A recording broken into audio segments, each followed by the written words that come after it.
সব জায়গায় নবী সাল্লাল্লাহু আলাইহি ওয়াসাল্লাম সবকিছু করেন নাই। যে নবী সাল্লাল্লাহু আলাইহি ওয়াসাল্লাম উহুদের মাঠে রক্ত মুছতে মুছতে দোয়া করছেন তার কওমের জন্য, আল্লাহুম্মা ইগফির কওমি ফাইন্নাহুম লা ইয়ালামুন, আল্লাহ আমার কওমকে মাফ করে দাও কারণ তারা জানে না। আল্লাহ নবীকে আঘাত করা হয়েছে, রক্ত ঝরছে, তিনি রক্ত মুছতে মুছতে এই কথা বলছেন। সেই নবী কিন্তু আবার মক্কায় সেজদায় পড়ে নাম ধরে ধরে বদদোয়া করেছেন, আল্লাহ আবু জাহেলকে দেখে নিও, উতবাকে দেখে নিও, শাইবাকে দেখে নিও, রবিয়াকে দেখে নিও। এইভাবে 11 জনের নাম ধরে তিনি দোয়া করেছেন, বদদোয়া, এটা দোয়া না তো বদদোয়া। সেই 11 জনের লাশ আপনি বদরের কূপে পাবেন। তার মানে এখানে একটা আমাকে ভারসাম্য রাখতে হবে, কোথায় কঠোর হব কোথায় কোমল হব, তাই না?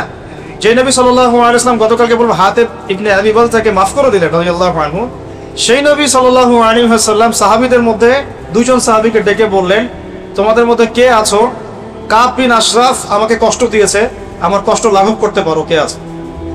সাহাবীরা চলে গেলেন 2 জন কাব বিন আশরাফের দুর্গে, ওই যে ইহুদিদের দুর্গ খায়বার, সেখানে তাকে হত্যা করে তারপর রক্ত মাখা ছুরি নিয়ে আসলেন। ইয়া রাসূলুল্লাহ, আমরা তাকে হত্যা করেছি। আল্লাহ নবী বললেন যে এবার আমার মন শান্তি হয়েছে। যে নবী সাল্লাল্লাহু আলাইহি ওয়াসাল্লাম ক্ষমা করলেন, সবর করলেন, দোয়া করলেন, সেই নবী সাল্লাল্লাহু আলাইহি ওয়াসাল্লাম কিন্তু আবার বদদোয়া করেছেন ক্ষেত্র বিশেষে, আবার কখনো কখনো তার শত্রুদেরকে এভাবে দমন করেছেন। তা আমাদেরকে বুঝতে হবে কোন জায়গায় কোন ডিপ্লোমেসি মানে ইম্পোজ করতে হবে। তো এভাবে নবী কিন্তু আমভাবে নবী সাল্লাল্লাহু আলাইহি ওয়াসাল্লাম ছিলেন রাউফুর রহিম। রাউফ সূরা তাওবার শেষের দিকে আপনারা একটা পাবেন। তো এটা একটা পয়েন্ট ছিল। আর আমভাবে নবী সাল্লাল্লাহু আলাইহি ওয়াসাল্লামকে মানুষ আপন মনে করত, তার কাছে মানুষ নিজের সমস্যা শেয়ার করত, সবাই তাকে আপন করে পেতে চাইতো, তাকে দেখতে মানুষ ছুটে আসতো, তার দরবারে পড়ে থাকতে মানুষ কমফোর্ট ফিল করত, তাকে আপন মনে হতো, তাকে নিজেদের সব সমস্যা শেয়ার করা যায়। তিনি এমন একজন মানুষ ছিলেন। যেমনটা আমি গতকালকে বলেছিলাম, সূরাতুল আলী ইমরান একটা আয়াত আছে, ফাবিমা রাহমাতিন মিনাল্লাহি লিনতা লাহুম ওয়া লাউ কুনতা ফাযযান গলিযাল কলবি লাম ফানফাদু মিন হাওলিকা। তো এটা আল্লাহ পাকের অনেক বড় দয়া তোমার উপরে হে নবী সাল্লাল্লাহু আলাইহি ওয়াসাল্লাম, যে তুমি অনেক নরম মনের মানুষ, না হলে কি হতো, তারা তোমার কাছ থেকে দূরে সরে যেত। তুমি যদি কঠোর মনের মানুষ হতে, তারা তোমার কাছ থেকে দূরে সরে যেত। এভাবে নবী সাল্লাল্লাহু আলাইহি ওয়াসাল্লামের চরিত্রের মধ্যে আমরা একটা বৈচিত্র্য দেখতে পাই, এবং এটা একটা ঐশ্বরিক বৈচিত্র্য। আল্লাহ রাব্বুল আলামিন তাকে ট্রেন্ড করেছেন এভাবে। এটা ছিল 4। তার মানে আমাদের নেতৃস্থানীয় ব্যক্তিবর্গ যে যেখানে থাকবো, আমরা যে যেখানে নেতৃত্ব পাই, আমাদেরকে অনুসারীদের প্রতি নরম, কোমল, সফট হতে হবে, এবং তাদেরকে কারোর সামনে ক্রিটিসাইজ করা যাবে না, বেইজ্জত করা যাবে না, বরং কোনো প্রবলেম হলে, ভুল হলে কাছে ডেকে নিয়ে গোপনে ইসলাহ এবং সংশোধন করতে হবে। আল্লাহ পাক তৌফিক দান করুন। 5 নম্বরটা বলেছিলাম যে তিনি অনুসারীদের ঐক্যটাকে সর্বোচ্চ গুরুত্ব দিতেন, কোনোভাবেই যেন ঐক্য বিনষ্ট না হয় তিনি সর্বোচ্চ সতর্ক থাকতেন, খেয়াল রাখতেন। এ কারণেই আওস এবং খাজরাজ আলাদা আলাদা গোত্র হওয়ার পরেও তারা বিভক্ত হয় নাই। এই কারণেই মুহাজির এবং আনসার আলাদা মানে বৈশিষ্ট্যের হওয়া সত্ত্বেও তারা কিন্তু কখনো বিভক্ত হন নাই। একবার একটা ঝগড়া হয়েছিল বলেছি গতকালকে, তো নবী সাল্লাল্লাহু আলাইহি ওয়াসাল্লাম স্বয়ং সেখানে গিয়ে বলেছিলেন, আমি বেঁচে আছি তারপরে আমার সামনে তোমরা কিভাবে ঝগড়া করছো। তো তিনি অনুসারীদের ঐক্যের দিকে সর্বোচ্চ গুরুত্ব প্রদান করতেন। আমরাও চেষ্টা করবো ইনশাআল্লাহ, আমরা যে যেখানেই নেতৃত্ব দেই না কেন, ছোট পরিসরে হোক আর বড় পরিসরে হোক, আমাদের অনুসারীদের মধ্যে যেন একটা ঐক্য থাকে। যে ঐক্যহীনতার কারণেই আজকে মুসলিম উম্মার আজকে এই অবস্থা আছে। 1914 সাল থেকে যদি হিসেব করেন, তো 14 সাল থেকে হিসেব করলে দেখা যায় যে এর আগ পর্যন্ত আমরা অ্যাটলিস্ট একটা শেল্টারের মধ্যে ছিলাম, একটা ভৌগোলিক শেল্টারের মধ্যে ছিলাম, একটা শেল ছিল খিলাফার। ফার্স্ট ওয়ার্ল্ড ওয়ার হওয়ার পর থেকে এটা ভেঙে গেল, এবং আস্তে একটা দুইটা হতে হতে প্রায় 52 কি 53টা আলাদা আলাদা মুসলিম রাষ্ট্র হয়ে গেল। এটা রাষ্ট্রীয় বিভক্তি হলো, তারপরে হলো রাষ্ট্রের মধ্যে আবার ঢুকে গেল ডেমোক্রেসি, সেকুলারিজম, কমিউনিজম, জাতীয়তাবাদ ইত্যাদি। তখন আবার আমরা পলিটিক্যালি বিভিন্ন দলে ভাগ হয়ে গেলাম। সবাই কিন্তু মুসলিম, সবাই কিন্তু মুসলিম, পলিটিক্যালি যারা আছে সবাই কিন্তু মুসলিম, তারপরে দেখেন এখানে অনেক ভাগ হয়ে গেল। করলো মুষ্টিমারা, কারণ এই সবগুলো দর্শন ওদের থেকে আসছে। আবার ধর্মতাত্ত্বিক ক্ষেত্রে আমরা একটা মাযহাবের মধ্যে অনেকগুলো ভাগ হয়ে গেলাম। আবার যারা এখান থেকে বের হয়ে নতুন কিছু করার চেষ্টা করলেন না, আমরা চূড়ান্ত সহিহ, এটাই চূড়ান্ত যাদের বক্তব্য হয় আর কি। তবে এটা বলে রাখি যে এটাই চূড়ান্ত কথাটা বলা ঠিক না। আমাদের ওস্তাদরা বলেন যে আমরা সর্বোচ্চ বলতে পারি এটাও ঠিক, আমরা বলবো না কখনো এটাই ঠিক। কথা কি বুঝতে পারছেন? কোনো মাসালা সামনে আসলে আমরা অনেক সময় শুনি অনলাইনে যে এটাই ঠিক, এটাই চূড়ান্ত। এভাবে কথা বলা অহংকারের বহিঃপ্রকাশ। বলতে হবে সর্বোচ্চ এটাও ঠিক, ওই ভাই যেটা করছে ওটাও ঠিক, আমি যেটা করছি এটাও ঠিক। বলতে পারবেন না আপনি যে এটাই ঠিক, তাহলে বিভক্তি হয়ে যাবে। এটাই ঠিক তাহলে ওটাকে ভুল, এই যে বিভক্ত হয়ে গেল। ধর্মতাত্ত্বিক ক্ষেত্রে আমরা যারা আবার চূড়ান্ত সহি দাবি করলাম, সেখানে আবার আমরা 10টা দল বাড়িয়ে ফেললাম।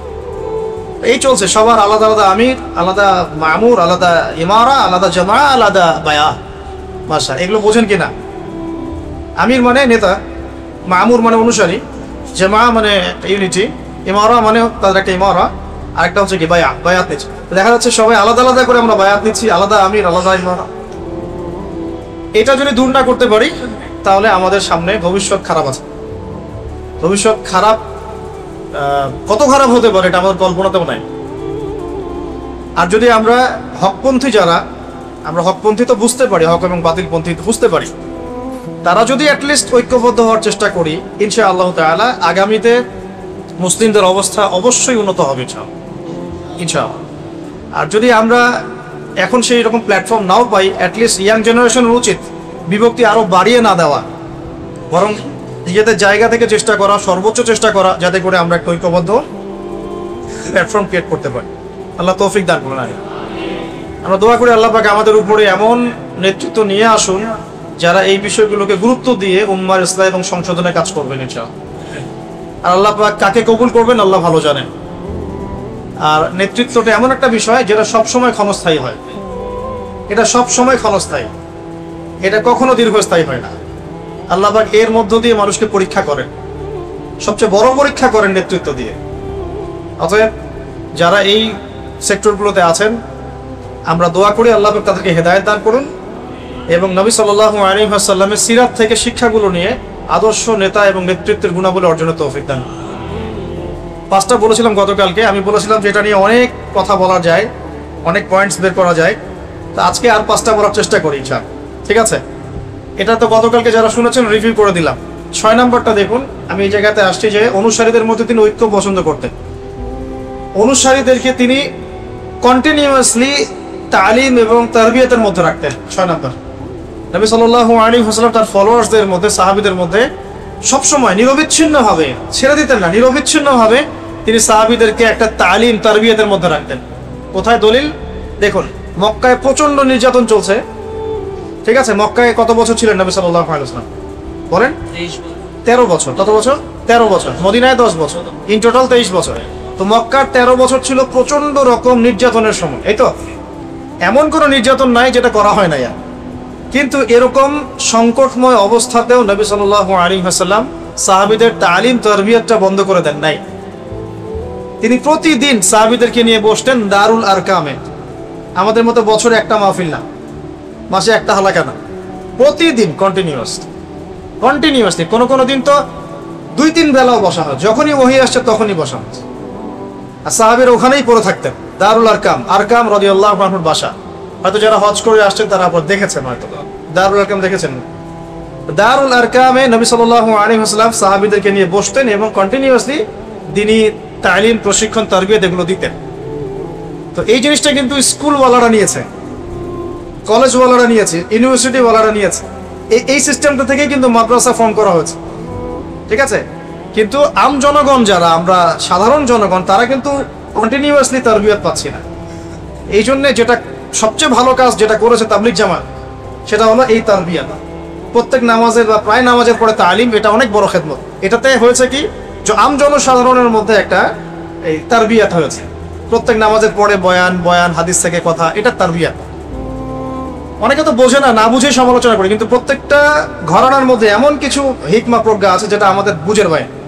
এগুলো যারা প্রণয়ন করেছেন এমনি করেন নাই, অনেক মোরাকাবা করে এগুলো প্রতিষ্ঠা করা হয়েছে। বুঝতে পারছেন?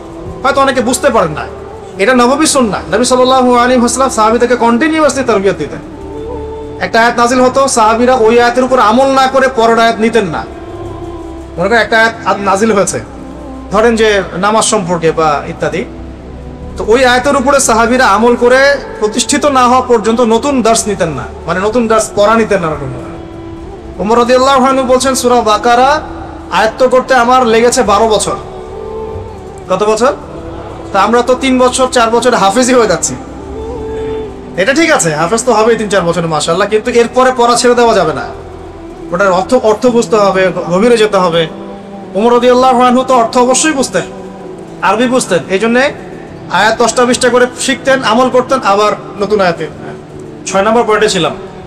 পয়েন্টটা বলছিলাম যে নবী সাল্লাল্লাহু আলাইহি ওয়াসাল্লাম সাহাবীদের তারবিয়াতে সর্বোচ্চ গুরুত্ব দিতেন। তাহলে আমাদের নেতৃত্বের গুণাবলী যেটা, আমরা আমাদের অনুসারীদের মধ্যে ধারাবাহিকভাবে তারবিয়াতের ব্যবস্থা করব চাই। এই জন্য দেখবেন তালিম উদ্দিন চালু করা হয়েছে মার্কাজুদ দাওয়া থেকে, তারপরে আপনার দিনিয়াত চালু করা হয়েছে উস্তাদের পক্ষ থেকে, একইভাবে মসজিদ ভিত্তিক তালিম চালু করা হয়েছে। হ্যাঁ, ফাজাইলে আমল থেকে পড়া হয়, মুনতাকা হাদিস থেকে পড়া হয়। আরো আপনারা যদি আরো ভালো বই সাজেস্ট করতে পারেন সেটা থেকে পড়েন, সমস্যা তো কিছু নাই। রিয়াদুস সালিহিন থেকে পড়েন, মিশকাত থেকে পড়েন। যদি কেউ বুখারীর দার্স দিতে পারেন, তিনি বুখারীর দার্স দিবে, সমস্যা কি? এই দার্স কি সবাই দিতে পারবে? পারবেন। এই জন্য আমভাবে কিছু বই ফিক্স করা হয়েছে যেটাতে সবাই বুঝতে পারে। তো আমাদের দরকার কন্টিনিউয়াসলি তালিম তারবিয়াত, এটা হলো 6 নম্বর। ঠিক একই বিষয়টা নবী সাল্লাল্লাহু আলাইহি ওয়াসাল্লাম মদিনাতেও করেছেন। মদিনায় গিয়ে প্রথম কোন কাজটা করা হয়েছে? মসজিদে নববী নির্মাণ করা। কেন? নামাজের পরে সবাই আমরা বসবো, দিনের মুযাকারা হবে, কথাবার্তা হবে, তাবলীগ হবে, এবং এই মসজিদটা একটা মার্কাজ হিসেবে কাজ করবে। তাই না, হয়েছে না? যেই ফাংশন দারুল আরকামের ছিল মক্কায়, সেম ফাংশন কিন্তু মদিনা মুনাওয়ারায় এই মসজিদ নববীর। আর মসজিদ নববী নির্মাণের আগে আরো একটা মসজিদ নির্মাণ করা হয়েছে, সেটার নাম মসজিদে কুবা।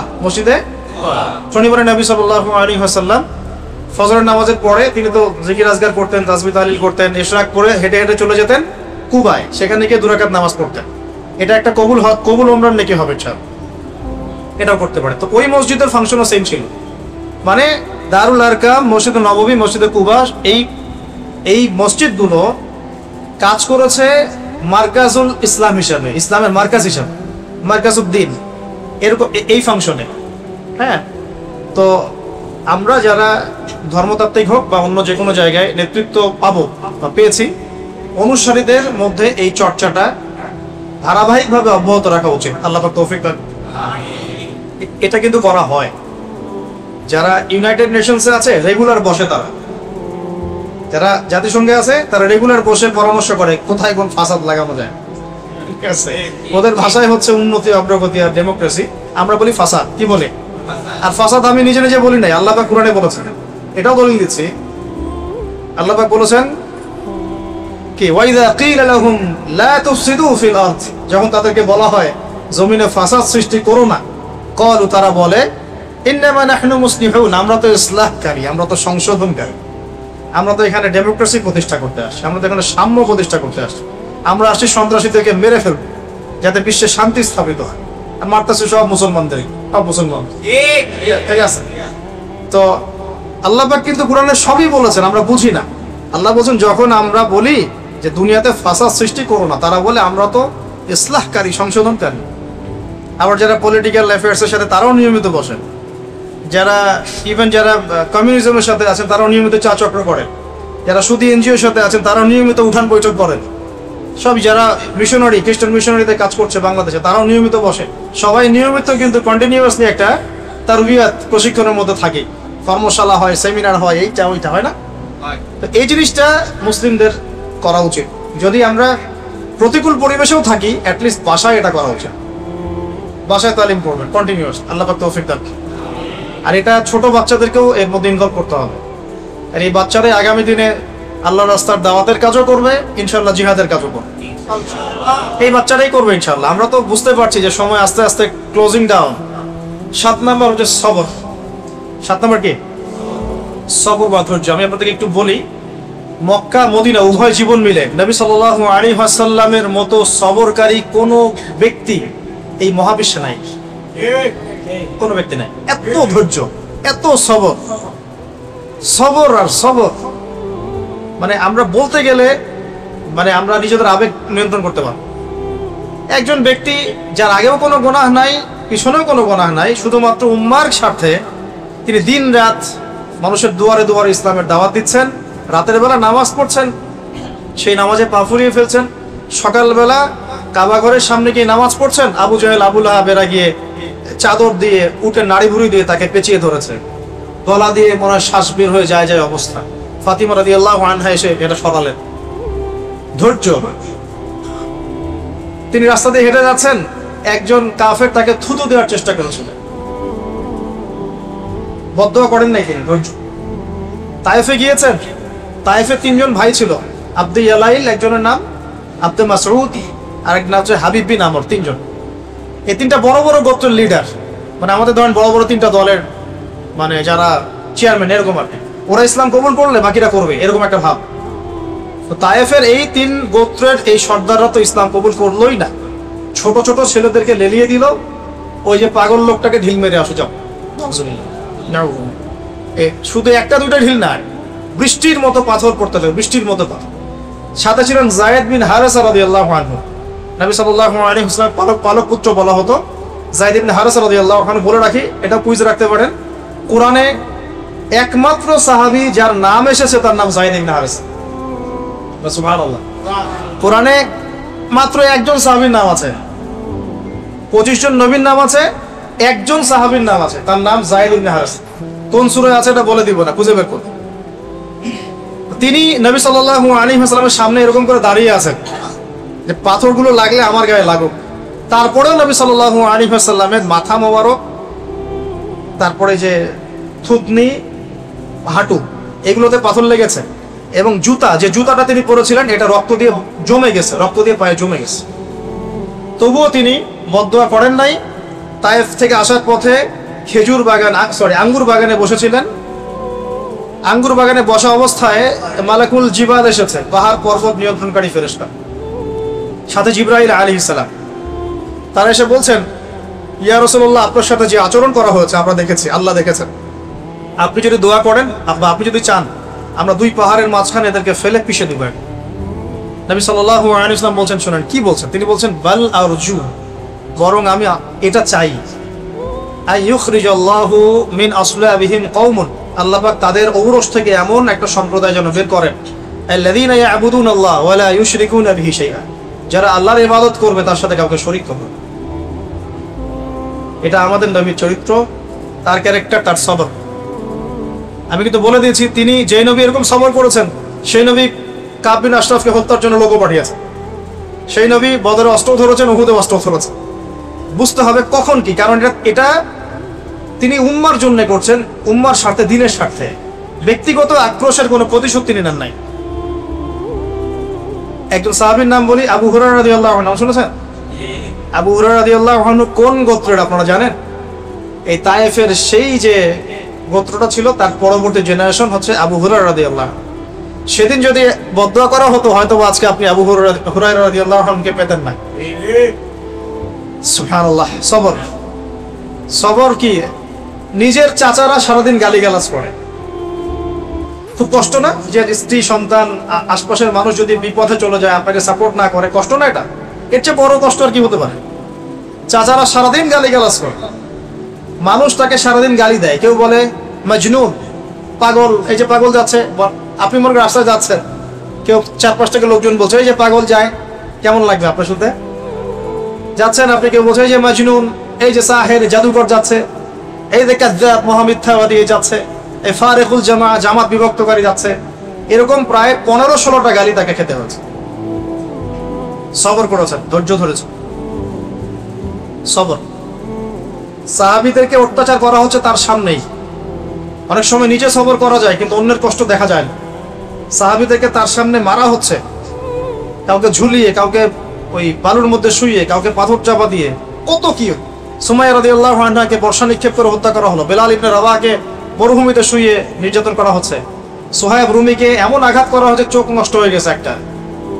তারপরে উসমান বিন আফফানকে নিচে চাটাই দিয়ে ধোঁয়া দেওয়া হয়েছে। আবু বকর রাদিয়াল্লাহু আনহুকে পর্যন্ত জুতা দিয়ে আঘাত করা হয়েছে। কয়জন সাহাবী বাদ ছিলেন? কিছু কিছু সাহাবীকে আঘাত করার সাহস হতো না, তাদেরকে আঘাত করতো না তারা, যেমন হামজা রাদিয়াল্লাহু আনহু, ওমর ইবনুল খাত্তাব রাদিয়াল্লাহু আনহু। আঘাত করলে তো খবর আছে, 10 জন মিলাতে পারবে না তার সাথে। বাকি দুর্বলদের উপর অমানবিক নির্যাতন চলতো।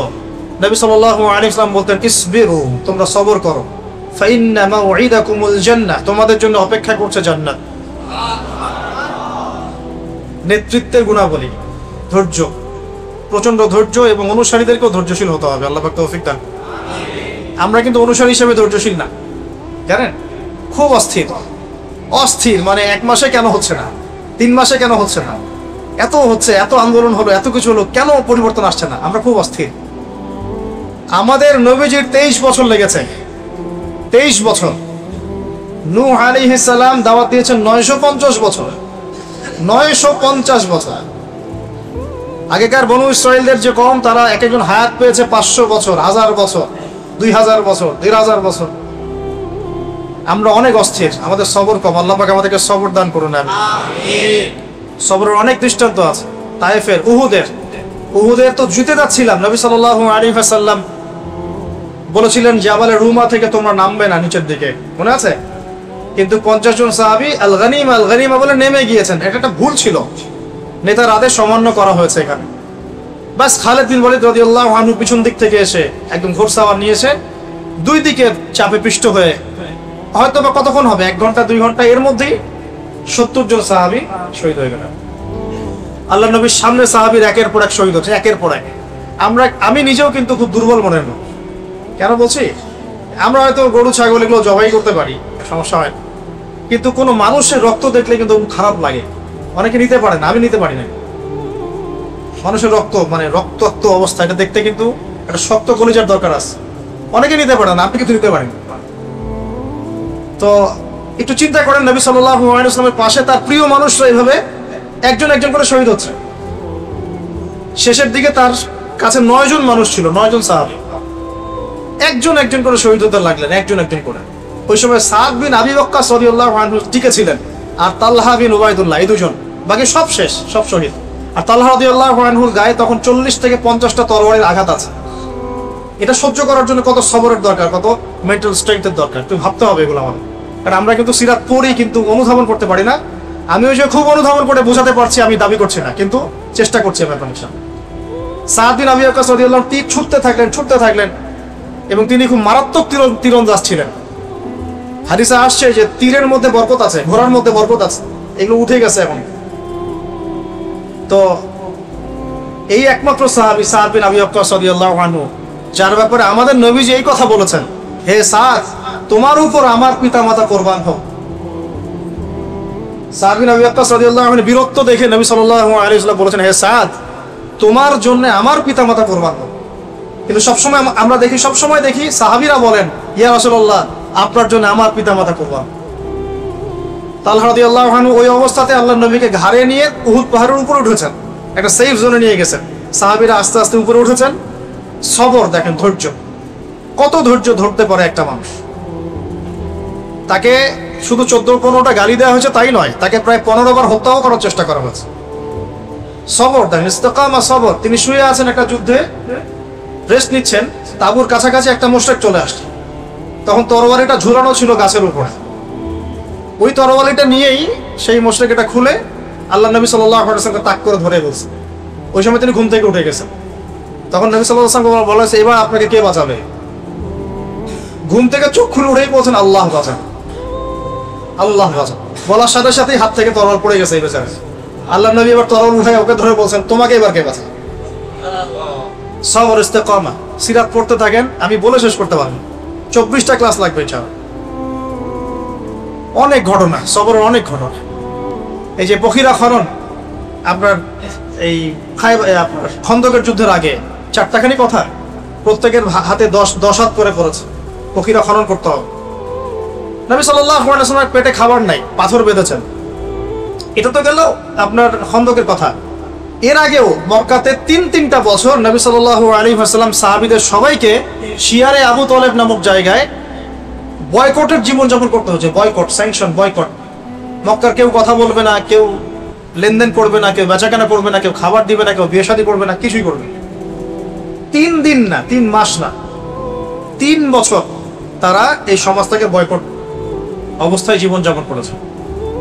ওই সময় সিরাতের কিতাবে আসছে, অনেক সাহাবী গাছের ছাল পাতা খেয়ে বেঁচেছিলেন। গাছের ছাল পাতা। সবর। নবী সাল্লাল্লাহু আলাইহি ওয়াসাল্লামের এরকম কষ্টের মুহূর্তেও হঠাৎ তার চাচা আবু তালেবের ইন্তেকাল হয়ে গেল। একমাত্র শেল্টার বাকি ছিল মক্কায়, সেটাও নাই, শেষ। সবর। ঠিক তার কয়েকদিন পরেই তার প্রেমময় স্ত্রী, যেরকম স্ত্রী ঘরে থাকলে আসলে আর বাইরে হাজারটা শত্রু থাকলেও কিছু না, এমন স্ত্রী ছিলেন যে বাইরে হাজার শত্রু থাকে, ঘরে যদি একজন খাদিজা থাকে কিচ্ছু লাগে না। এটা পাওয়া এই যুগে খুব ডিফিকাল্ট, খুব ডিফিকাল্ট, সো ভেরি ডিফিকাল্ট। খুশ নসিবদের তাকদির এটা জুটবে। আমরা আপনাদেরকে রিকোয়েস্ট করি যে নিজেদের চরিত্রটাকে পবিত্র রাখেন, আল্লাহর কাছে বেশি বেশি দোয়া করতে থাকেন, ইনশাআল্লাহ আল্লাহ চাইলে মিলাই দেবে। চাচা আবু তালেবের ইন্তেকাল হয়ে গেল, তার মাত্র কয়েকদিন পরেই খাদিজা রাদিয়াল্লাহু আনহা। এই সময় কি অবস্থা? মক্কার লোকজন গালি দিচ্ছে, হত্যার চেষ্টা করছে, বয়কট করছে, হ্যাঁ, শারীরিক নির্যাতন করছে, মানসিক নির্যাতন করছে, ইকোনমিক বয়কট করছে, সাহাবীদেরকে তার সামনে অত্যাচার করছে। তিনি সবরের একটা মূর্ত প্রতীক ছিলেন। মদিনায় গিয়েও তো আমি বললাম, উহুদে, বদরে, খন্দকে, খায়বারে, হুদাইবিয়ায় কত সবর দিয়েই শেষ করা যাবে। এই যে চরম ধৈর্য, পরম ধৈর্য, এই জিনিসটা আমাদের নেতাদের মধ্যে থাকতে হবে, আমাদের মধ্যেও থাকতে হবে। অনুসারী নেতা সবার মধ্যে সবর থাকতে হবে। আল্লাহ পাক তৌফিক দান। কয়টা বললাম? 6টা না 7টা? 7টা। 8 নম্বরে আসেন যে একজন নেতাকে হতে হবে ডিপ্লোম্যাটিক। এটা খুব ইম্পর্টেন্ট পয়েন্ট, এটা একটু ফোকাস করেন। একজন নেতাকে হতে হবে খুবই ডিপ্লোম্যাটিক এবং স্মার্ট। আমাদের নবী সাল্লাল্লাহু আলাইহি ওয়াসাল্লাম কেমন স্মার্ট ছিলেন আমি কয়েকটা এক্সাম্পল দিই। এগুলো আমি ঘেটে ঘেটে নোট আউট করেছিলাম যে তিনি আসলে মানসিকভাবে কেমন ছিলেন। মানে আমরা অনেক সময় মনে করি তিনি খুব আধ্যাত্মিক মানুষ ছিলেন, তাই না? আধ্যাত্মিক মানুষ, নামাজ, খালি রোজা, তেলাওয়াত, আধ্যাত্মিক মানুষ এমন মনে হয়, কিন্তু আসলে তিনি ছিলেন সব গুণের সমন্বয়ে একজন মানুষ। যত গুণাবলী থাকতে পারে একটা মানুষের মধ্যে, সবগুলোর সমন্বয় তার মধ্যে। কত স্মার্ট, কত বিচক্ষণ আপনাকে একটু দেখাই। নবী সাল্লাল্লাহু আলাইহি ওয়াসাল্লাম দেখলেন মক্কার পরিবেশ ভালো না, মক্কার পরিবেশটা অনুকূলে না। তখন তিনি ইমিডিয়েটলি সাহাবীদেরকে বললেন, তোমরা আবিসিনিয়াতে চলে যাও। কোথায় চলে যাও? আবিসিনিয়া। আবার বলছি, নবী সাল্লাল্লাহু আলাইহি ওয়াসাল্লাম যখন দেখলেন মক্কার পরিবেশটা ভালো না, সাহাবীদের উপর নির্যাতন হচ্ছে, তিনি ইমিডিয়েটলি বললেন, সাহাবীরা তোমরা যারা দুর্বল গোত্রীয় দিক থেকে তোমরা আবিসিনিয়াতে চলে যাও। সেখানে একজন রাজা আছেন, তার নাম বাদশাহ নাজাশী, তার রাজ্যে কেউ জুলুমের শিকার হয় না, তোমরা ওখানে চলে যাও। এটা ডিপ্লোম্যাটিক সিদ্ধান্ত। আমাদের এখানে প্রবলেম হচ্ছে, যাদেরকে নিয়ে প্রবলেম তাদেরকে কোনো একটা জায়গায় পাঠিয়ে দেয়া, বিচক্ষণতা একটা। সেখানে এমন রাজা ছিলেন যিনি ঈসাই, খ্রিস্টান, কিন্তু তার রাজ্যে কেউ জুলুমের শিকার হতো না। তিনি ওই ট্রিনিটির খ্রিস্টান ছিলেন না, তিনি সত্যিকারের খ্রিস্টান ছিলেন। এবং সেখানে 2টা হিজরত হয়েছে। প্রথমবারে প্রায় 14-15 জন গিয়েছেন, পরের বার প্রায় 100 জন গিয়েছেন। নেতৃত্ব দিয়েছেন জাফর ইবনে আবি তালেব রাদিয়াল্লাহু আনহু। ওই বাদশা নাজাশীর সামনে ডেলিগেশন টিম পাঠানো হয়েছে কুরাইশদের পক্ষ থেকে। মানে ডেলিগেশন টিম বোঝেন কিনা? ওই সাহাবীদেরকে ফিরিয়ে নিয়ে আসার জন্য। তার নেতৃত্ব দিয়েছেন আমর ইবনে আস। পরবর্তীতে তিনিও মুসলিম হয়েছেন, বিখ্যাত সাহাবী হয়েছেন। তো আমর ইবনে আস তিনি গিয়ে বলছেন যে ওরা রেফিউজি, ওরা আমাদের ওখানে ফাসাদ করে এখানে আসছে, বাপদাদার ধর্ম ত্যাগ করছে, ওদেরকে ফিরায় দেন আমার সাথে। বাদশা নাজাশী বললেন যে ওরা তো অন্য কথা বলছে, তারা বলছে তোমরা তাদের উপর জুলুম করেছো। আচ্ছা ঠিক আছে, তোমাদের কাছে যে কোরআন এসেছে সেই কোরআনের কিছু বাণী কি শোনাতে পারো? তখন জাফর ইবনে আবি তালেব রাদিয়াল্লাহু আনহু তিনি শোনালেন সূরাতুল মারিয়াম। কোন সূরা? এই সূরার তেলাওয়াত শুনেই বাদশা নাজাশীর চোখ দিয়ে দরদর করে পানি পড়তে থাকে এবং তিনি ইসলাম কবুল করেন এবং সাহাবীদেরকে সেখানে থাকতে দেন এবং ওই জায়গাটা ইসলামের জন্য একটা উর্বর জমি হয়ে যায়। কত ডিপ্লোম্যাটিক সিদ্ধান্ত ছিল দেখুন। আর আমরা মনে করি যে বাংলাদেশেই ইসলাম কায়েম করতে হবে, আর কোনো জায়গায় নেই পৃথিবী। আমাদের চিন্তাটা কিন্তু এরকম, দেশে কবে দিন কায়েম হবে, হুকুমত কবে, খেলাফত কবে হবে। বাংলাদেশে খেলাফত হতেই হবে, আল্লাহর কোনো পরোয়া নাই। এই খেলাফত ভারতে হতে পারে, এই খেলাফত পাকিস্তানে হতে পারে, এই খেলাফত শ্রীলঙ্কায় হতে পারে, অস্ট্রেলিয়া হতে পারে, সিরিয়াতে হতে পারে, প্যালেস্টাইনে হতে পারে। আল্লাহ পাকের কোনো পরোয়া আছে বাংলাদেশেই হতে হবে? আমরা এত বেসবর হয়ে হতাশ হয়ে যাই কেন? পুরো জমিনই তো আল্লাহর। এখানে যদি নাও হয়, আমরা চেষ্টা করছি ইসলামিক ভাবে, যদি নাও হয় ইনশাআল্লাহ অন্য কোনো জায়গায় হবে। আল্লাহ নবী দেখছেন মক্কা অবস্থা ভালো না, তিনি তায়েফে গেলেন। কেন তায়েফে গিয়েছেন? ওখানে কি শুধু দাওয়াত দিতে গিয়েছেন? না, যাতে করে মুসলিমরা ওখানে একটা সাপোর্ট পায়, একটা গোত্র আমাদের বিপক্ষে চলে গেছে, তো যদি এর বিপক্ষে একটা শক্তিশালী গোত্রকে আমরা একত্রিত করতে পারি, তাহলে এর এগেনস্টে আমাদের একটা শক্তি হলো। আমাদের নবী কি স্মার্ট ছিলেন নাকি? ছিলেন না। স্মার্ট। কত ডিপ্লোম্যাটিক দেখেন, তিনি বের হচ্ছেন হিজরত করতে, আর হিজরত করার আগে তো প্রায় 100 জন ঘিরে ফেলছে বাড়ি, সবে একটা করে কোপ দিবে চিন্তা করছে, তাই না? মনে আছে আবু জেহেল এর মাস্টার মাইন্ড। তো নবী সাল্লাল্লাহু আলাইহি ওয়াসাল্লাম বের হওয়ার সময় হাতে একটু বালু নিলেন, বালু নিয়ে ছুঁড়ে দিলেন, দিয়ে সূরা ইয়াসিনের একটা আয়াত পড়লেন। আয়াতটা কি জানি? ওয়াজআলনা মিন বাইনি আইদিহিম সাদ্দান ওয়া মিন খালফিহিম সাদ্দান ফাগশাইনাহুম ফাহুম লা ইউবসিরুন। ব্যাস, এবার তিনি চলে গিয়েছেন তাদের চোখে ধুলা দিয়ে, এটা চোখে ধুলা দিয়ে, কেউ দেখতে পারে নাই, রাতের অন্ধকারে তিনি চলে গিয়েছেন। কিন্তু তিনি মক্কা থেকে মদিনা যাওয়ার সোজা যে রাস্তাটা আছে না, সেই রাস্তায় তিনি যান নাই। আমি বোঝাচ্ছি নবী সাল্লাল্লাহু আলাইহি ওয়াসাল্লাম কত স্মার্ট ছিলেন, কত ডিপ্লোম্যাটিক ছিলেন। এটা স্ট্র্যাটেজিক সুন্নত। তিনি সরাসরি মক্কা থেকে মদিনার রাস্তায় যান নাই, বরং উল্টা দিকের রাস্তায় গিয়েছেন, যাতে তিনি খুব ভালো করে জানেন সকালবেলা সবাই খুঁজতে শুরু করবে, খুঁজতে শুরু করলে এই রাস্তার দিকে বেশি লোকজন আসবে, তার চিন্তাও করতে পারবে না যে আমি এই রাস্তায় যাই নাই, বরং উল্টা রাস্তায় গিয়েছি। উল্টা রাস্তায় গিয়ে গারে শহরে, যে গারে শহর, সেখানে তিনি 3 রাত ছিলেন, আর সব ঠান্ডা হয়ে যাক তারপর আমরা বের। এটা কি স্মার্টনেস না? না না। আরো দেখাচ্ছি, নবী সাল্লাল্লাহু আলাইহি ওয়াসাল্লাম, এই যে হুদাইবিয়া সন্ধি হচ্ছে, সন্ধির সব ধারা আমাদের বিপরীতে, তাই না? 10 বছর যুদ্ধ করবো না, ওকে ফাইন, তোমাদের কেউ আমাদের দলে আসলে ফিরাই দেওয়া লাগবে, আমাদের কেউ তোমাদের দলে গেলে ফিরাই দিব না। নবীজি বলেন ঠিক আছে, ডান। তারপরে এই বছর উমরা করতে পারবেন না, তো ঠিক আছে, ডান। পরের বছর আসতে হবে উমরায়, তাও 3 দিনের জন্য বিনা অস্ত্রে, ওকে ঠিক আছে, ডান। সবই নে তোরা, নে সব তোরা নিয়ে নে।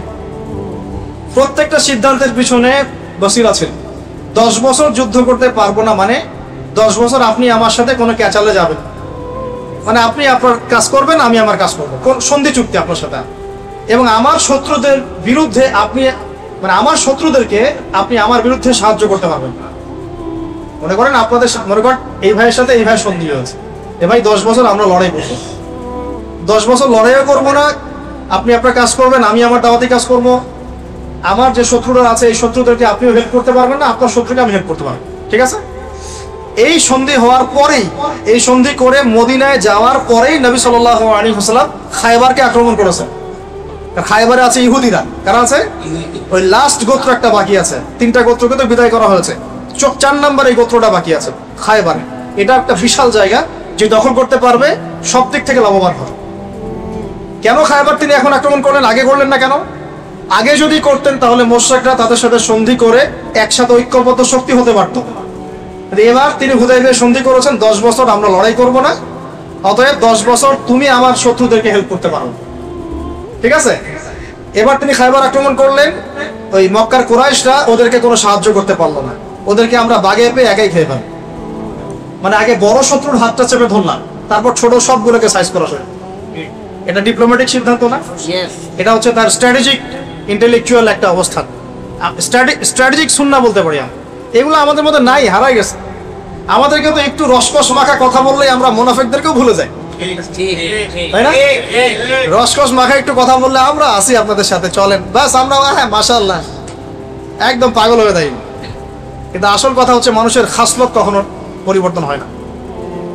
ইল্লাত মানে ত্রুটি ধুইলে চলে যায়, খাসলত মরার আগ পর্যন্ত মানুষের যায়। খাসলত একটা জিনিস, মানে স্বভাব চরিত্র, স্বভাবজাত। এটাতে আরো ডিপ্লোমেসি আছে, এটাও বোঝেন। আমাদের কেউ তোমাদের ওখানে গেলে ফিরাই দেওয়া লাগবে, তোমাদের কেউ আমাদের কাছে আসলে ফিরাই দিব না। নবীজি কেন বললেন ইয়েস ডান? কেন বললেন? বিকজ তিনি খুব ভালো করেই জানেন কোন মুসলিম মুরতাদ হয়ে কাফের হবে না, বরং এটা হতে পারে তোমাদের কেউ ইসলাম কবুল করে আমাদের কাছে আসতে পারে। যদি আমাদের কাছে আসার রাস্তা তোমরা বন্ধও করে দাও, ওরা অন্য কোনো জায়গায় যাবে, ওখান থেকে আমরা ওদেরকে রিসিভ করবো। এটা বলার পরে কিন্তু এটাই হয়েছিল, অনেক মুসলিম ইসলাম কবুল করেছে, করে আর আসতে পারছে না, কারণ চুক্তি আছে। তখন নবী সাল্লাল্লাহু আলাইহি ওয়াসাল্লাম একটা খবর পাঠালেন, তোমরা একটা ওয়াদি উপত্যকা চলে যাও। একটা জনমানব শূন্য একটা উপত্যকা চলে গেল তারা পালিয়ে, সেখানে যদি মুশরিকরা আসতো আক্রমণ করতো। পরে এই মুশরিকরা এসে বললো, বাবা আপনাদের লোক আপনারা নিয়ে নেন, আমাদের দরকার নেই। কথা বুঝতে পারছেন? সিরাত অনেক গভীর, পড়তে থাকেন। তো নবী সাল্লাল্লাহু আলাইহি ওয়াসাল্লাম স্ট্র্যাটেজিক অনেক সুন্নাহ ছিল। অনেক বিচক্ষণ মানুষ ছিলেন। তিনি জানতেন কখন কোনটা করতে হবে, এবং যখন তিনি সিদ্ধান্ত নিতেন, সিদ্ধান্ত নেওয়া মাত্র আল্লাহর উপর এমন তাওয়াক্কুল করতেন, এটা থেকে টলতেন না কখন। আপনারা উহুদ যুদ্ধের কথা জানেন। উহুদ যুদ্ধের পরামর্শ হচ্ছিল যখন, নবী সাল্লাল্লাহু আলাইহি ওয়াসাল্লামের ইচ্ছা ছিল মদিনায় যুদ্ধ করা, মদিনার ভিতরে যুদ্ধ করা। সাহাবীরা বললেন আমরা বাইরে গিয়ে যুদ্ধ করব। বলা আমার তো যখন পরামর্শ যখন হয়ে গেছে, ওকে ঠিক আছে বাইরে গিয়ে যুদ্ধ করব। নবী সাল্লাল্লাহু আলাইহি ওয়াসাল্লাম বর্ম পরে ফেললেন, বর্ষা বর্ম তরোয়াল সব পরে ফেললেন। এবার সাহাবীরা এসে বলছেন, ইয়া রাসূলুল্লাহ, আপনি তো চেয়েছিলেন ভিতরে করতে, আমাদের মনটা খুব খারাপ লাগছে, আমরা ভিতরেই করি, থাক, বাইরে যাওয়ার দরকার নাই।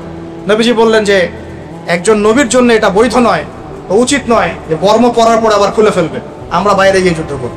ডিসিশন একটা নিলে এটাই ডিসিশন, পরামর্শ ভিত্তিক একটা ডিসিশন নিলে এটাই ডিসিশন। তো আল্লাহ পাক আমাদেরকে নবী সাল্লাল্লাহু আলাইহি ওয়াসাল্লামের মতো এরকম স্ট্র্যাটেজিক সুন্নাহ অবলম্বন করা তৌফিক দান করুন। কয়টা বলছি ভাই? আচ্ছা, অনেক লম্বা হয়ে যাচ্ছে, আর দুটা বলে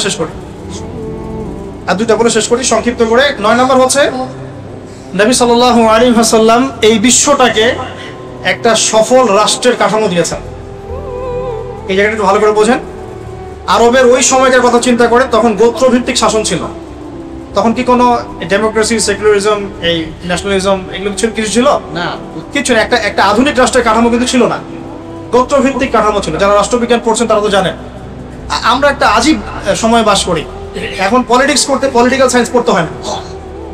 যারা পলিটিক্স করছে তাদের মধ্যে কতজন পলিটিক্যাল সায়েন্স পড়ছেন আল্লাহ ভালো জানে। অদ্ভুত একটা বিষয়, অথচ এটা একটা সায়েন্স, বিজ্ঞান। রাষ্ট্র একটা কি বিজ্ঞান। তো ওই সময় রাষ্ট্রবিজ্ঞান এরকম সাবজেক্টও ছিল না, এরকম আধুনিক রাষ্ট্রের কোনো কাঠামো ছিল না। প্রাচীন ঘেটে দেখেন, তখন রাজতন্ত্র ছিল কিছু জায়গায়, কিছু জায়গায় গোত্রভিত্তিক শাসন ছিল। এখন নবী সাল্লাল্লাহু আলাইহি ওয়াসাল্লাম মদিনায় গিয়ে কি করলেন একটু দেখেন। মদিনায় গিয়ে সর্বপ্রথম তিনি মসজিদ নববী নির্মাণ করলেন। এইটা শুধু মসজিদের ফাংশনে কাজ করে নাই, এটা একটা পার্লামেন্টের ফাংশনে কাজ করছে। এটা একটা পার্লামেন্টে, অ্যাজ এ পার্লামেন্ট সেটা কাজ করছে। এখান থেকে ফয়সালা হয়েছে, এখান থেকে শুরা হয়েছে, এখান থেকে যুদ্ধের ঘোষণা হয়েছে, এখান থেকে দার্স, তালিম, দাওয়াত সবই হয়েছে। এখন কি মসজিদ নববী সেই কাজ করছে না? এটাও শেষ জামান হাদিসে আছে যে আখিরুজ জামানে কি হবে, জেরুজালেম রাইজ করবে, জেরুজালেম হবে সবচেয়ে আলোচিত বিষয়। হ্যাঁ, এবং খরাব ইয়াসরিবের পতন হবে। ইয়াসরিবের সেই আগেকার যে ভাব গাম্ভীর্য এটা থাকবে। ইয়াসরিব মানে কি মদিনা। তখন এই বাইতুল মাকদাস, উমরান ও বাইতুল মাকদিস সমস্ত জায়গায় আলোচিত হবে। এটা হবে হাইলাইটেড, এখন হাইলাইটেড না সারা ওয়ার্ল্ডে। এখন এই মদিনা কিন্তু কাজ করেছে একটা পার্লামেন্ট হিসেবে, ঠিক আছে? শুধু তাই নয়, এরপরে নবী সাল্লাল্লাহু আলাইহি ওয়াসাল্লাম সেখানে করলেন মদিনা সনদ। কি করলেন? মদিনা সনদ। এই সনদ আগে বিশ্ব কখনো দেখেনি এমন সনদ। এখনো বিশ্বের কোনো জায়গাতেই হয়তো মদিনা সনদের মতো কোনো সনদ নাই, সংবিধান নাই। আছে? বিশ্বের যতগুলো আপনার এই সংবিধান আছে, কনস্টিটিউশন, এগুলোকে আপনি এক জায়গায় রাখেন, আর মদিনা সনদের ধারাগুলোকে এক জায়গায় রাখেন, দেখেন কোনটার ভার বেশি হয়, কোনটার বিচক্ষণতা, দূরদর্শিতা বেশি হয়। অনেক বড় বড় রাষ্ট্রনেতাই স্বীকার করতে বাধ্য হয়েছেন যে মদিনা সনদের মতো কোনো সনদ হয়নি, তাই না? যারা পলিটিক্যাল সায়েন্স পড়ছেন তারা জানবেন এগুলো। এখন সনদটা কেন করা হলো? যাতে মুসলিমদের সাথে আমরা সবাই মিলে একসাথে থাকলাম। মুসলিমরা, ওখানে আছে ইহুদিরা, ওখানে আছে কিছু খ্রিস্টান, কিছু পৌত্তলিক, আমরা একটা সাম্যের রাষ্ট্র কায়েম করলাম। কিন্তু আমরা কি ইহুদিদের ধর্ম পালনে কোনো বাধা দিয়েছিলাম বা খ্রিস্টানদের উপর কোনো জুলুম করেছিলাম? বরং ওরাই চুক্তি ভঙ্গ করে মুশরিকদেরকে সাহায্য করলো আমাদের বিরুদ্ধে, তখনই তো যুদ্ধটা হলো। তো এই সাম্যের রাষ্ট্র দেখিয়েছে ইসলাম। তার মানে সবচেয়ে সেরা পলিটিক্যাল লিডার কাকে বলবেন আপনি? এখন চিন্তা করেন, তার পলিটিক্যাল ডিপ্লোমেসি দেখেন, তার আধুনিক রাষ্ট্রনীতি প্রণয়নটা দেখেন। একই সাথে তিনি এই যে আমরা বলি কোষাধ্যক্ষ নির্ধারণ করা, তারপরে যে প্রশাসনের সেক্টরটা আলাদা করা, অর্থ মন্ত্রণালয় আলাদা করা, হ্যাঁ, বাণিজ্য মন্ত্রণালয় আলাদা করা, তারপরে যারা ট্রেনিং দিবে প্রশিক্ষণ তাদেরকে আলাদা করা, অস্ত্রশস্ত্র ডিপার্টমেন্ট আলাদা করা, সব কিছু তিনি মদিনায় করেছেন। এমনি এমনি তো বদর যুদ্ধ হয় নাই। কিছু সাহাবীর দায়িত্ব ছিল মানুষকে ইলম শেখানো, তাদের কাজ এইটা, ইলম নিয়ে কাজ করা। কিছু সাহাবীর কাজ ছিল মানুষকে ইসলামের দাওয়াত, কাফেলায় যাওয়া, দাওয়াতি কাফেলায় গিয়ে মানুষকে দূরে দূরে গিয়ে ইসলামের দাওয়াত দেয়া, তারা দায়ী ছিলেন, মোবাল্লিগ।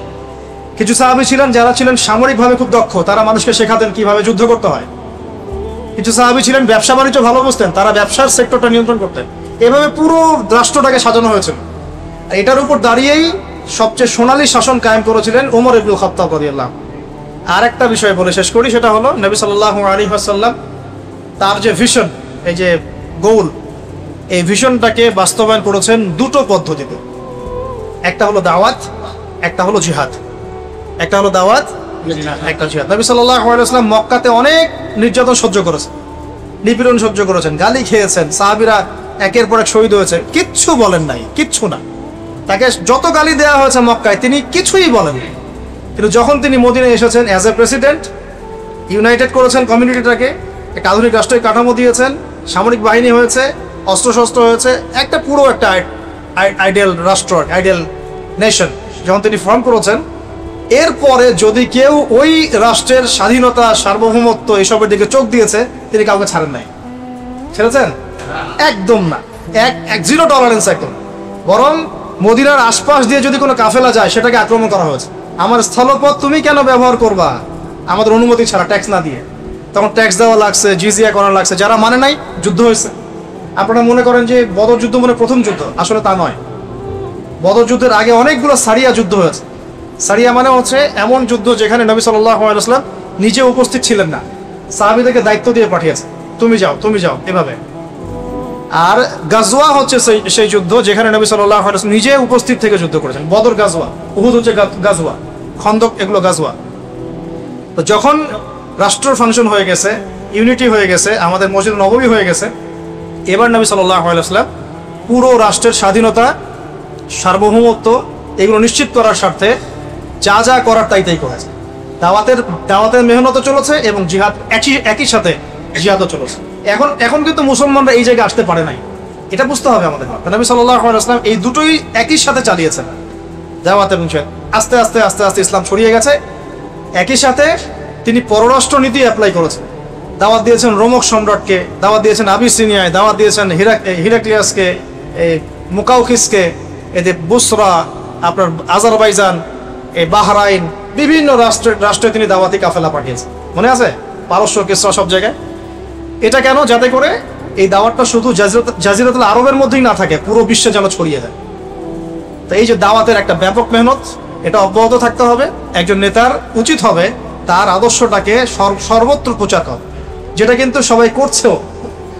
যারা ইসলামের এগেনস্টে কাজ করে তারা কিন্তু এই কাজটা করছে, তাদের আদর্শকে সব জায়গায় ছড়ানোর চেষ্টা করছে। আমরা আমাদের দাওয়াতটাকে লিমিটেড করে ফেলছি, আমাদের নিজের দলে, নিজের ঘরানার মধ্যে, নিজের বুঝওয়ালা মানুষদের মধ্যে লিমিটেড করে ফেলছি। এতে করে সমস্যা হয়ে যাচ্ছে। আর নবী সাল্লাল্লাহু আলাইহি ওয়াসাল্লাম এই যে পয়েন্টসগুলো বললাম, এই পয়েন্টসগুলোকে প্রতিষ্ঠা করতে সবসময় আল্লাহর প্রতি তাওয়াক্কুল করেছেন, ভরসা করেছেন, নিজের তাসকিয়া, আত্মশুদ্ধির উপর সর্বোচ্চ তিনি গুরুত্ব দিয়েছেন। সাহাবীদেরকে আল্লাহ চিনিয়ে দিয়েছেন তিনি। তার জন্য মানুষ কেন জীবন দিতে চাইতো? বিকজ মানুষ আল্লাহর কাছে আজর পুরস্কার পাওয়ার আশায় তাদের জীবন দিতে চায়, ব্যাপারটা তাই না? তিনি এই জনসাধারণকে, আম জনগণকে, অনুসারীদেরকে আল্লাহ চিনিয়ে দিয়েছেন, পরকাল চিনিয়ে দিয়েছেন, হিসাব নিকাশের ভয় দিয়েছেন, আল্লাহর সামনে দাঁড়াতে হবে এই ভয় ঢুকিয়ে দিয়েছেন না কোরআন হাদিস থেকে। এতে করে দেখবেন আগে যে মানুষ মদ খেত সে মদ খাওয়া ছেড়ে দিয়েছে, যে জেনা করতো জেনা করা ছেড়ে দিয়েছে, যে মানুষ আপনার কন্যা সন্তানকে জীবন্ত কবর দিয়েছে সেই মানুষ কান্নাকাটি শুরু করেছে। মানে সবচেয়ে বড় কাজটা কিন্তু এটা। যতগুলো কথা বললাম এর মধ্যে সবচেয়ে বড় কথা হচ্ছে তিনি অনুসারীদের মধ্যে আল্লাহর সামনে দাঁড়ানোর জবাবদিহিতা ঢুকিয়ে দিয়েছেন। এর ফলশ্রুতিতে সাহাবীরা তার জন্য জীবন দিতেও কেউ দ্বিধা করে নাই। তার চেহারা দেখে কত সাহাবী শহীদ হয়ে গেছে, কেউ দ্বিধা করেন নাই। তার মানে আমাদের নেতৃস্থানীয় ব্যক্তিবর্গ যেখানেই থাকবেন, অনুসারীদেরকে আল্লাহর দিকে নিয়ে আসতে হবে, আল্লাহর ভয়ে তাদের মনে জাগ্রত করতে হবে। আমরা মানুষের কলব পরিবর্তনের চেষ্টা করবো ইনশাআল্লাহ, কলবে তাসকিয়া আনার চেষ্টা করবো ইনশাআল্লাহ, তাদেরকে শিক্ষিত করার চেষ্টা করবো, তাদেরকে তারবিয়াত দিব, ধারাবাহিকভাবে তাদেরকে একটা সিলেবাস ভিত্তিক দিনই পড়াশোনার মধ্যে নিয়ে আসবো, তাদেরকে বুঝাবো যে কোনটা সঠিক পথ, কোনটা বেঠিক পথ। আমরা তাদেরকে তাদের মৌলিক চাহিদাগুলো পূরণের দিকে খেয়াল রাখবো। আমরা তারা যেন বিপথে না চলে যায় এই জন্য নেগেটিভ সাইডগুলো তাদের সামনে তুলে ধরবো, যে কোন কোন জায়গায় নেগেটিভিটি আছে। একই সাথে অর্থনৈতিক সমৃদ্ধির দিকে খেয়াল রাখবো, ইউনিটি থাকবে, একে অপরের মিল মহব্বত থাকবে। আস্তে আস্তে আস্তে ইনশাল্লাহ মুসলমানরা এগিয়ে যাবে ইনশাআল্লাহ। বহুদিন আগের কথা, কত বছর আমরা জানি না। একজন প্রতাপশালী বাদশা ছিল, এখনকার বিশ্ব নেতাদের মতোই পরাশক্তি, ওই যে আসহাবুল কাহাফের মতো, বা ওই নমরুদের মতো, বা ওই যে ফেরাউন তার মতো একজন প্রতাপশালী বাদশা ছিল। তার অধীনে একজন বড় জাদুকর ছিল। কি ছিল? আচ্ছা, মজা আছে, ভালো করে বোঝেন। একটা বড় জাদুকর ছিল। এখনো কিন্তু বহু কান্ট্রি এই জাদুবিদ্যার চর্চা করে, আপনারা জানেন না। ভিতরে ভিতরে জাদুবিদ্যার চর্চা এখনো চলছে। আর এই জাদু সত্য, জাদু সত্য, চোখের বদনজরও সত্য। সায়েন্স বিশ্বাস করুক না করুক, এগুলো সত্য, কারণ কোরআন বলেছে সত্য, ব্যাস সত্য। এই জাদুকরের যখন বয়সটা বুড়ো হয়ে গেল, তখন সে যে আমার তো বয়স শেষ, আমার এই বিশাল জ্ঞানগুলো কি করব? আমাকে একজন বালক এনে দিন, যেই বালককে আমি এসব জাদুবিদ্যা শিখিয়ে দিব। যেরকম ছোট বাচ্চাদের মধ্যে একজন। তো এরকম একটা ফুটফুটে সুন্দর বাচ্চাকে খুঁজে বের করা হলো, যে বাচ্চাটা বিচক্ষণ। একে নিয়ে আসা হলো জাদুকরের কাছে। এবার জাদুকর তাকে জ্ঞান শিখায়, জাদু শিখায়। জাদু শিখাতে শিখাতে শিখাতে শিখাতে সে একটু পরিণত হচ্ছে, মানে কৈশোরে পদার্পণ করল। এখন সে যখন জাদু শিখতে আসে, আসার পথে রাস্তায় দেখে একজন পাদ্রী আছে। পাদ্রী মানে কি?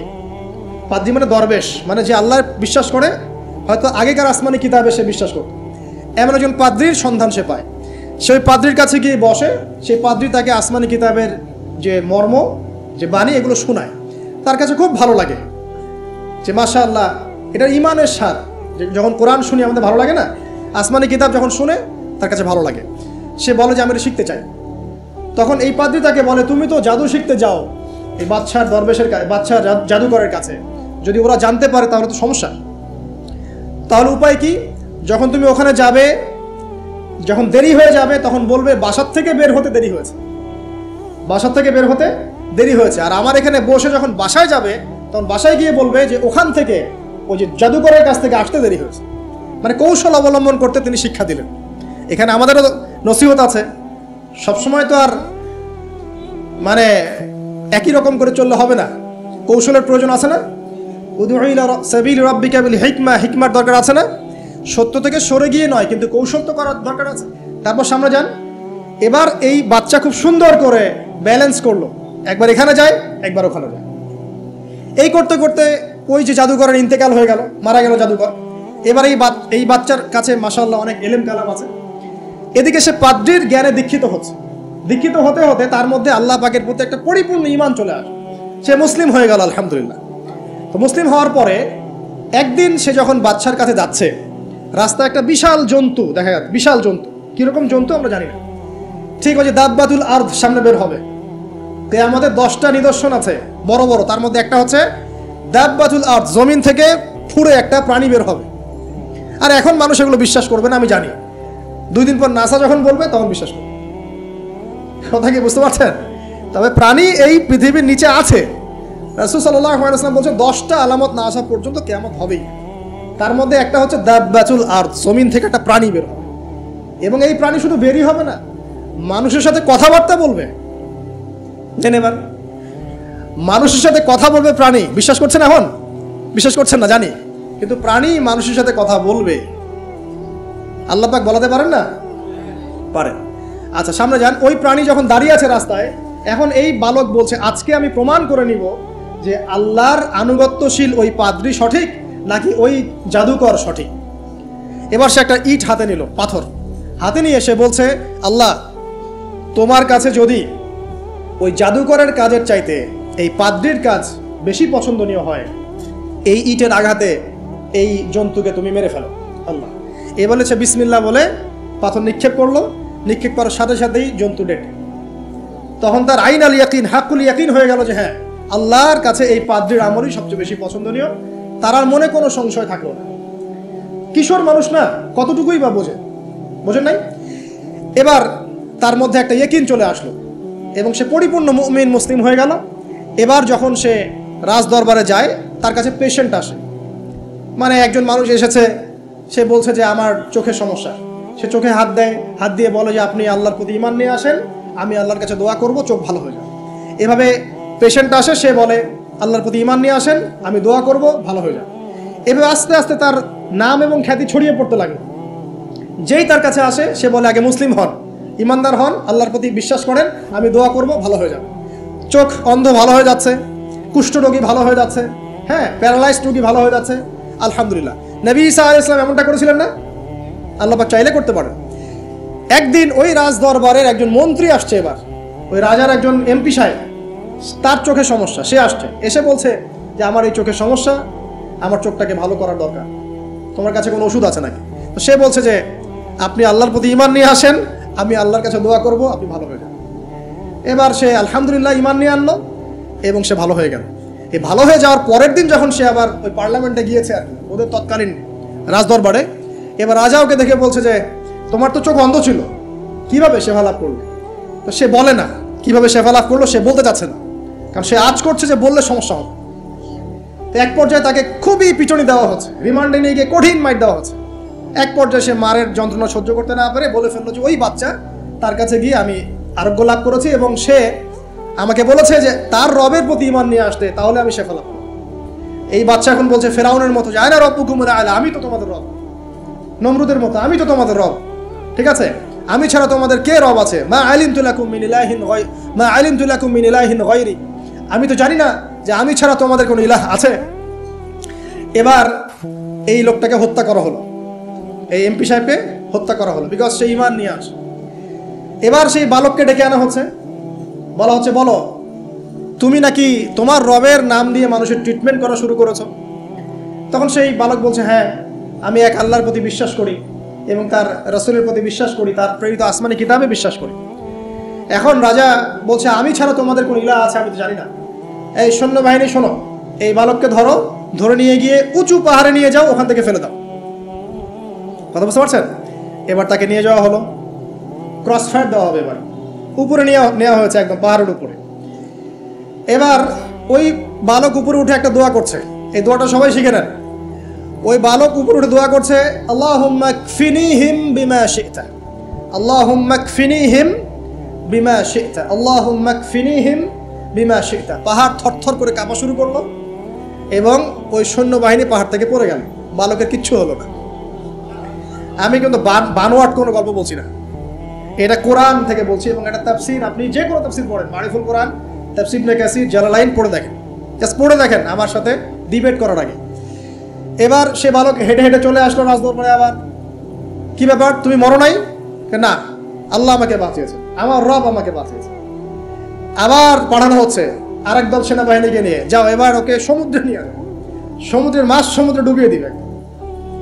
আবার সে ওখানে গিয়ে বলল আল্লাহুম্মা কফিনিহিম বিমা শি'তা, হে আল্লাহ, অর্থ হচ্ছে হে আল্লাহ আমার বিপক্ষে যারা আছে আপনি যা দিয়ে ইচ্ছা ওদের বিরুদ্ধে আমাকে সাহায্য করেন।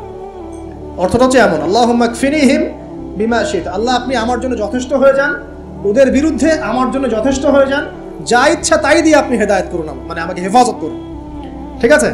আল্লাহুম্মা কফিনিহিম বিমা শি'তা, ছোট্ট দোয়া।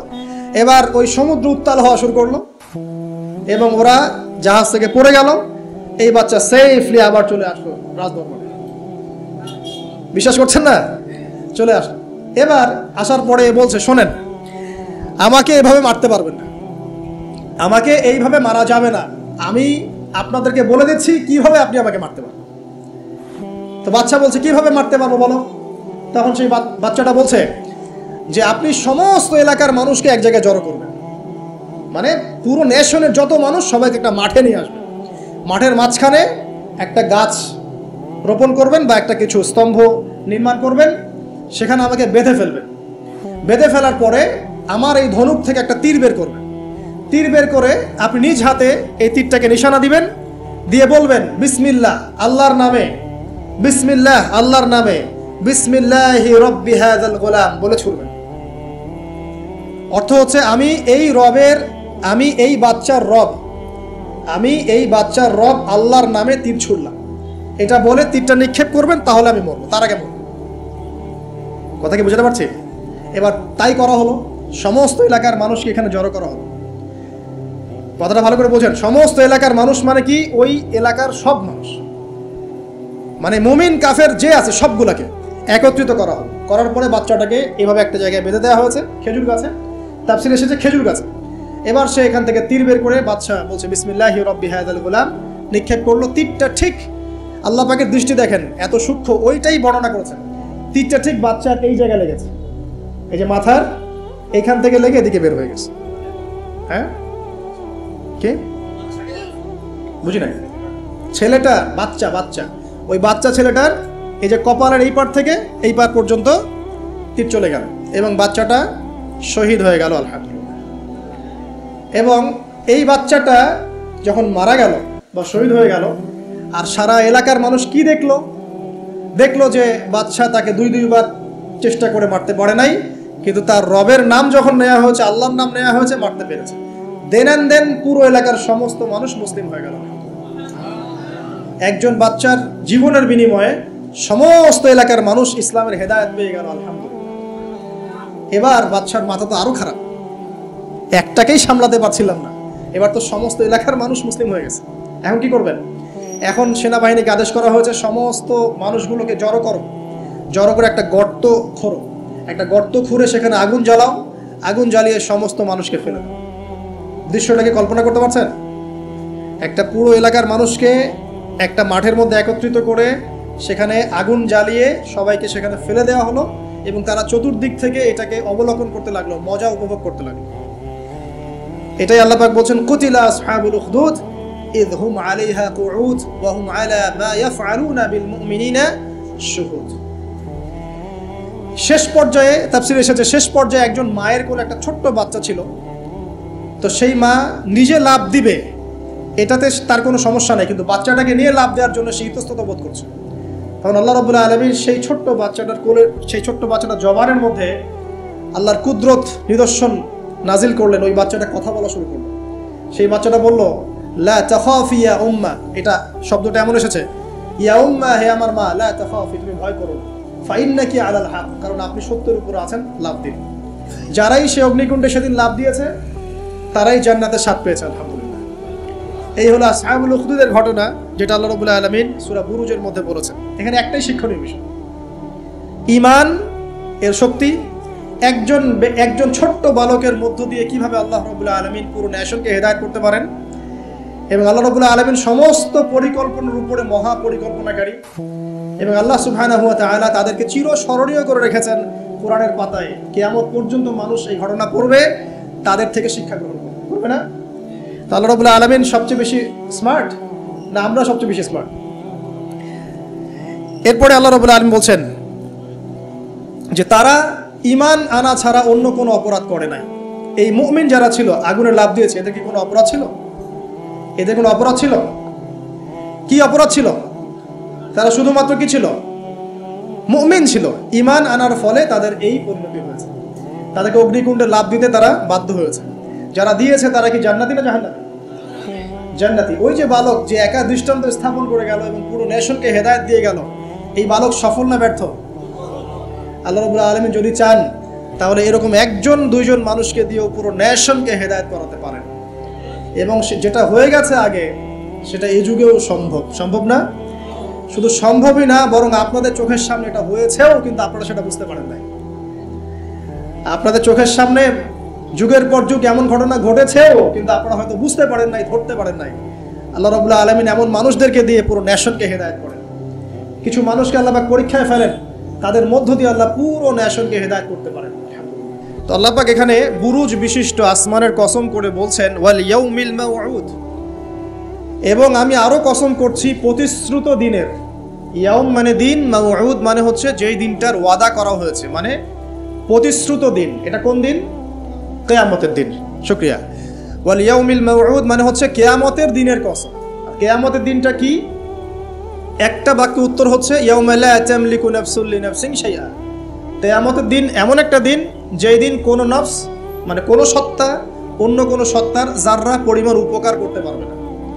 ইয়াউমা লা তামলিকু নাফসুন লিনাফসিন শাইআ ওয়াল আমরু ইয়াউমা ইযিল লিল্লাহ, যেদিন সমস্ত কিছুর দায়িত্ব, আমর, কর্তৃত্ব শুধুমাত্র আল্লাহ পাকের হাতে থাকবে। এই হলো কিয়ামতের দিন। এখানে কোনো পলিটিক্যাল সম্পর্ক চলবে না, কোনো বংশের সম্পর্ক চলবে না, রক্ত, বর্ণ, জাতীয়তাবাদ চলবে না। চলবে কি? ঈমান এবং আমল।